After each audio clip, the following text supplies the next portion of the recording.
All right, we're live once again from Indianapolis here at the Combine. We're at the Indianapolis Convention Center right now. Day 2 of the NFL Combine. Day 2, baby. We're like, halfway through? Halfway through, just wrapped up. It was an exciting day. We started off bright and early at 9:30 in the morning, bright and early after a very tiring day with offensive lineman Austin Jackson. So that's where I want to start. Austin Jackson had his media availability today. We talked to him for like 25 minutes, which is a pretty long, lengthy interview for a player. It was the longest one that we had. It was the longest interview for sure. He rivaled Joe Burrow, which was pretty interesting.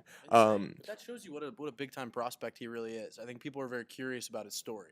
Yeah. What's your biggest takeaway from that? Like, what did you like to see from him? Like, what were your thoughts when you walked off the stage? Absolutely.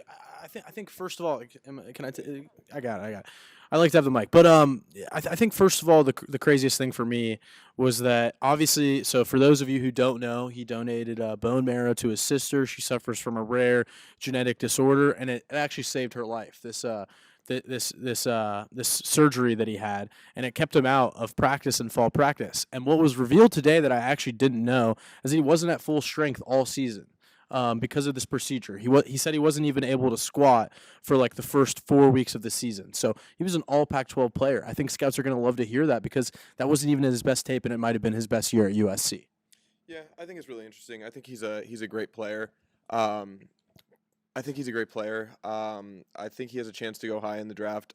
I've been looking at a bunch of draft projections, and it's just kind of all over the place for offensive linemen. He said as much too. He said, you check Twitter. Some days I'm a top 5 pick. Some days people say I should be in the 5th round. Yeah, I mean, I just feel like it's very hard to project that. Like, there's no team. Like, obviously, you want good offensive linemen, right?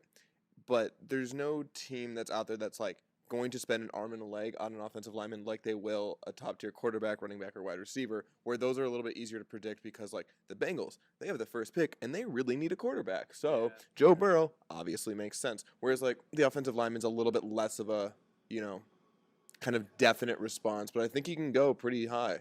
And a lot of the teams that, chances are, if you needed an offensive lineman, you weren't that good a year ago. You didn't have the protection that you needed, so you probably have a lot of other needs too. And that's another reason why it's hard to predict. But also, I think this tackle class is really, really strong, at least at the front end. You have Jedrick Willis at Alabama. Mekhi Becton is a mountain of a man out of Louisville. He's like 6'7", 365. So there's a lot of competition for Austin Jackson to deal with right now.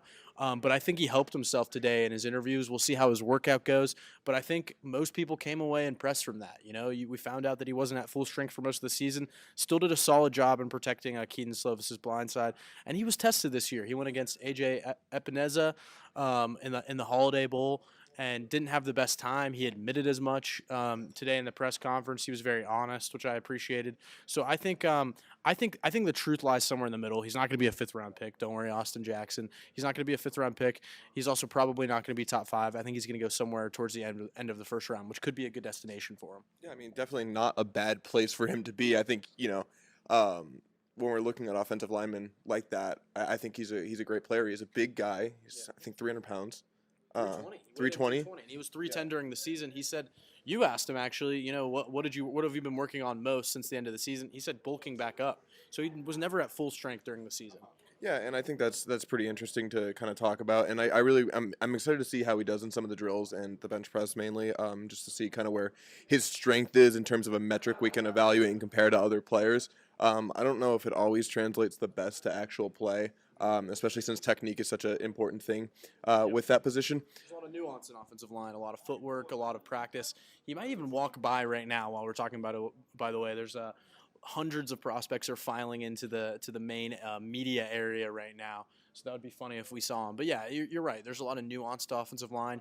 The thing is, he has experience. You can't replicate experience. There's going to be a lot of talented guys in this class, but few are as tested as him when it comes to facing top-tier defensive ends, top-tier pass rushers. He's gone against Notre Dame, AJ, as we said, and Iowa. Also, Bradley Anai, Utah's pass rusher. He's held his own in those games. And, I mean, talk about impressive, the fact that, he had that surgery done to help his sister, and then just over a month later, he was the Pac-12 Offensive Lineman of the Week. So, I mean, you have to love that as a scout. I think it's a huge plus. I think one of the best metrics of an offensive lineman is not noticing them. Yeah. Because you usually notice that when coverage or when it breaks down. It's true. And I didn't really think USC had much of a problem with him. Yeah. This year, the offensive line as a whole, not too much. That's a great point. Um, Yeah. but and he had that blocked kick against Stanford too, which is So still finding ways to stand out even at an unsung position, like that's impressive. Yeah. He's an athlete. Yeah, absolutely. I want to move on now. Get back to Michael Pittman Jr. Didn't really hear anything from him today, but we saw him put up 13 reps in the bench press. I honestly thought we were going to see a little bit more from him. He's one of those we've talked about all week. He's a big, strong guy. He's going to go up and get the ball. Yeah. He's not going to beat you right off the line. At least we don't know yet. His 40's tomorrow, so stay tuned for that. We'll have coverage of that as it happens. Looking for the 4-5 mark there. But back to 13 bench press reps. What do you say about that?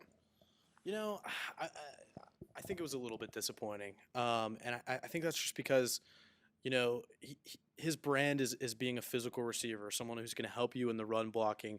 And I think when you talk about a physical receiver, you want to see a number closer to 17, 18. And a lot of guys were doing that. I think Jalen Rager for TCU, out of TCU, he's a speed guy, but he got 18 reps, And I think this is a tough look for him. I think it's tougher when you have longer arms like Pittman does. Some of those stockier, bulkier receivers are a little bit better at the bench press. Maybe he would be better at the squat. But I think it was disappointing. I think it hurts his draft stock just a little bit, but he can save it with a good 40-yard dash. What do you make of what was it, Laviska Shenault? I think he had 17. Yeah. Too. I mean, that's what I was really hoping to see Pittman up there a little bit more. I feel like this was kind of. I mean, obviously, look, I don't know what he's been bench pressing. This might have been maybe he was getting 11 in preparation, and this was a huge win for him. But I'm just saying, from the outside looking in at this, I think it was a little disappointing. I think when you look at a big physical receiver like Pittman, you're expecting a bigger number. We didn't get it. He's also pretty lanky. I know that kind of factors into it too. So it's leverage. That's a thing. Starting left tackle, or I guess right tackle for the Ravens, Orlando Brown, 6'8", 365 pounds, one of the biggest guys in the NFL. He only did 11 reps in the combine. So but he wins with leverage, and I think maybe Pittman could do something like that. Yeah. I'm excited to kind of see how that goes. Yeah, I mean, he is a tall guy, and I mean, how many people have you seen him moss? I've seen him moss a lot. It feels like every game. The game tape isn't a problem at all. I mean, he jumps out on film, but I think this was just a measurable where he could have done better. Yeah, over 100 receptions on the season, over 12,000 yards, or not 12,000 yards. That'd be really good. No, 1,200 yards. Close on his career, but God, I don't know. I'm really excited for his 40 tomorrow. Yeah, I think that'll make the most. It's a chance to win people back, And I would love to know what some of the scouts were thinking during that bench press, because I think most people expected more, but who knows? Maybe we'll see what happens with the 40-yard dash. Interesting. All right, I want to move on. Next one, let's go to the running backs. Today was media availability for running backs, and there are a lot of them, and a lot of very good ones, especially a lot of very good ones from the Pac-12. You have Benjamin from Arizona State, Zach Moss from Utah, Josh Kelly from UCLA. I feel like I'm missing one. Am I missing one? Zach Moss. I think that was all of them. I think that was. I hit all of them.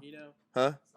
Salvin Ahmed. Yeah, we didn't talk to him, but I think those are the major ones. I think the big thing with this Pac-12 class is that none of those guys are going to go in the first round, maybe not even the second, but there's depth. They could end up on rosters as kind of a second or third option for several teams. Yeah, I mean Zach Moss is a very good runner. Benjamin is a very good runner. He's got that spin move that everyone can't stop talking about. I think he's a physical guy too.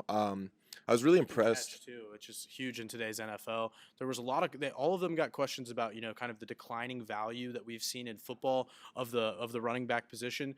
But he kind of evens that out because you can put him out in the slot, and he caught a lot of passes at Arizona State. He's a very natural pass catcher, so that's going to help Benjamin. Yeah, and one other thing that kind of was going around with the running backs is are you going to play on special teams if you need to, especially for some of the guys that aren't guaranteed starters for their first year.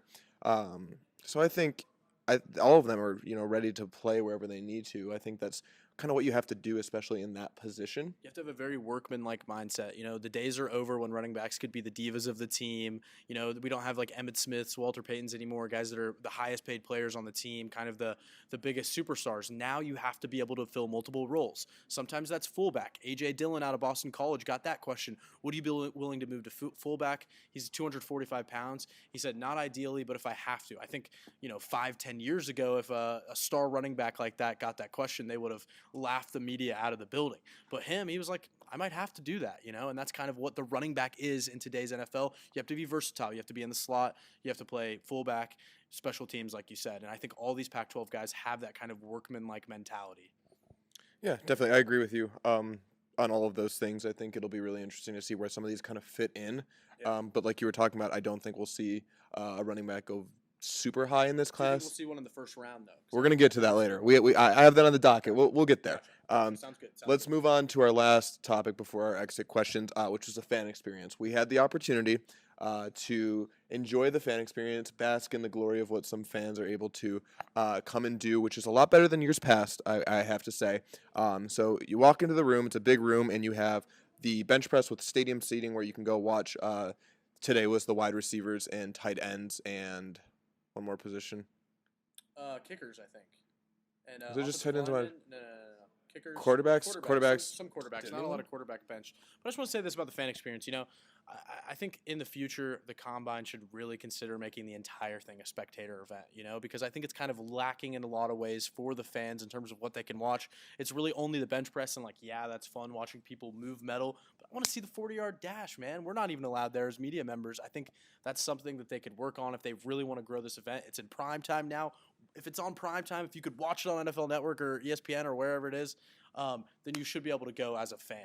Yeah, I agree with that. I think they want to keep it quiet in there just because so much of it requires hearing. Guess what? It's not going to be quiet at the Super Bowl. It's not going to be quiet at Arrowhead Stadium. It's not going to be quiet at the Seattle. But they're also working here. They're working and grabbing on the field, and they need to communicate. Yeah, I don't. Yeah. You bring up a good point. They want to keep it quiet. Well, guess what? The NFL is not quiet. They're going to have to do much more. They're going to be in much more high-pressure situations with fans in the audience. Let's open this up. They got 200,000 people at the draft. I don't think anyone thought that was possible 30 years ago. Open up the Combine. I want to see those 40-yard dashes. I want to see the vertical jumps. I want to see all of that. Imagine getting to see, if fans got to see DK Metcalf last year when he did the 33 bench reps, the 4-3-40. I think it'd be a lot of fun for everyone involved. Yeah, I still want to acknowledge, obviously, fans are able to come. They just come in limited groups. They have to be quiet, and they're not allowed to use phones or video record anything. Let's have some fun. What they are able to do, they are able to try some of the drills here. They had that.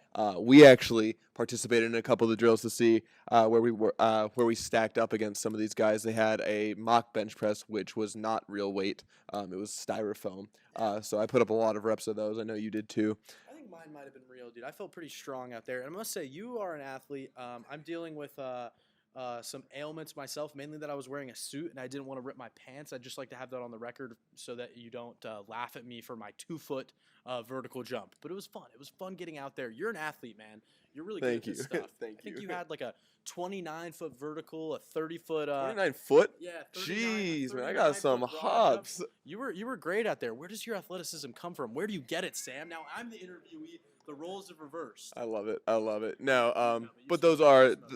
Yeah, those are definitely things that fans can do here, and having that option, I think engages it. I saw a lot of little kids doing it, trying to stack their vertical jump up against some of the guys that they, look up to, and I think that's really great, and that's something they need to do more of. They had a 3-cone drill, a vert jump, and a broad jump.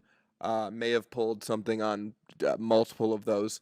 Not easy, by the way. Really not easy. I was very scared about ripping my pants the entire time. We just saw a very interesting sight. Jalen Hurts and Joe Burrow just walked by. They used to compete against each other at Alabama and LSU.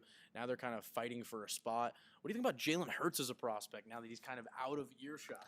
He's kind of interesting, right? Yeah, it's really weird. This is one of those years, again, where I think back to Sam Darnold's class, where it was just stacked up with a lot of really good quarterbacks, and then some guys got pushed down because of that. Have you ever remembered 2 draft classes this close together with like a lot of what seems to be general, like at least in college, generational talent. Yeah, I really think it's very similar to that class because I think you could see Justin Herbert get pushed up into the top 5, top 10. I think Tua is going to go like 2 or 3 too, just based on the fact that yesterday he broke the news that he's going to be healthy for the 2020 season. So I think we're going to see a lot of moving and shaking. Jalen Hurts is a particularly interesting one because we've already kind of heard that talk of will he switch positions, which I think is annoying for dual threat quarterbacks. The league has changed. It's much more wide open than ever before. If someone like Kyler Murray, who stands at 5'10", and barely 200 pounds, can make it in the NFL, like so can Jalen Hurts. So I think you're right. It's a very, very compelling quarterback class. You can just feel Joe Burrow's bravado when he walks by. He's the clear number 1, but after that, there could be a lot of moving and shaking. Like, what if Jalen Hurts? What if the Patriots took a flyer on him in the 30s? That'd be really cool to see. That'd be really interesting. All right, I want to move into the exit questions. Let's do it. Let's wrap this up. Day 2, finishing off strong.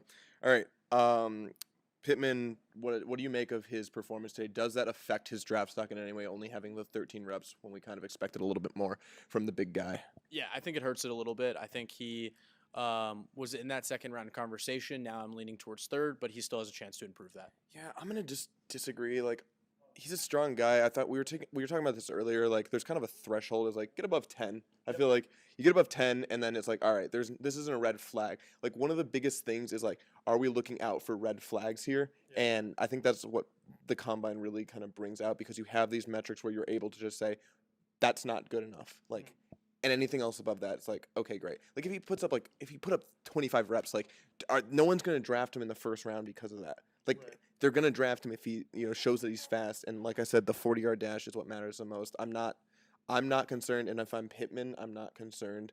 And if I'm an NFL team considering about drafting him, I'm not concerned. That's fair. Yeah. I think CeeDee Lamb had only 11 reps, but it's not a red flag just because we know how dynamic he is on the field. Pittman maybe lacks some of that, but we'll see if he can make up for it. Yeah. I think it's gonna be interesting to kind of see.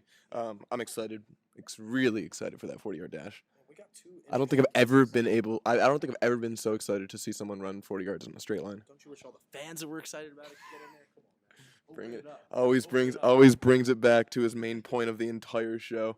All right. When do you think the first running back's going to get taken, and who? It's going to be DeAndre Swift over Jonathan Taylor, and it's going to happen in the 20s.